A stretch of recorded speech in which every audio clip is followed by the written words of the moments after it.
This is Owen. Owen works at Channel 13, but today we are going to disguise him as a utility worker. He's going to hit some of the neighborhood houses around here to see who lets him in. Hi. Hi. Hi, how are you? Hey, I'm with Centerpoint, and we're going around checking the neighborhood. We're doing all these lines down here. I need to take some pictures of the backyard. Surprisingly, some of them told us to go right ahead without asking questions. Probably best to go around here. Okay. And through the gate. Is that okay? Yeah, you can just walk through. Through the back side? Yeah, through around the side there. Yeah. Okay, great. You can go that way. And there's a gate that goes to the backyard. After revealing our true identity, we asked them what was credible about our utility worker, Owen. He did look convincing, yes. The jacket and the hard hat fooled me.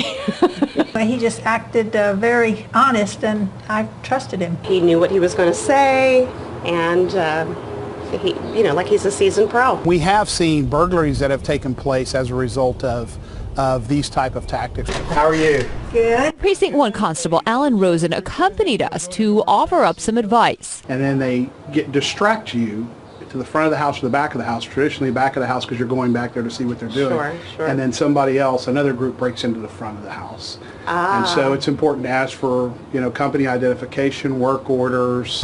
Homeowner Tia Alexander had a similar experience with a questionable utility worker earlier this year. I saw him looking at the house, watching the house. Alexander was alarmed after noticing this man standing outside of her home. His image captured by home security cameras. She met the man by the front gate. He said, "Hey, I'm with Centerpoint, and I need to read your meter." And that's when I was like, "Do you have, ID, or is there a number I can call?"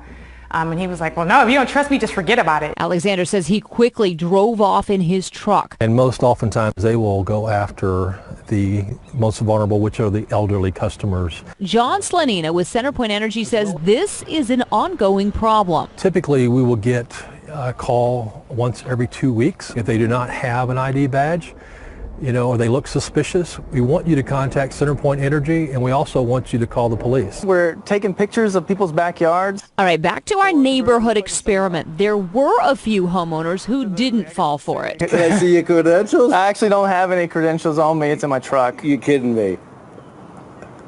Go get your truck. Come on, man. Travis Welch wasn't taking the bait. Oftentimes there's scams of all sorts, so I just thought it was important to ask the gentleman some questions to make sure that he was legitimate. Would I be able to get back in? Would I be able to get back in your backyard? Wendy Robbins and her dog both had their guards up. The dog was barking, and I just wouldn't let anybody in without an ID.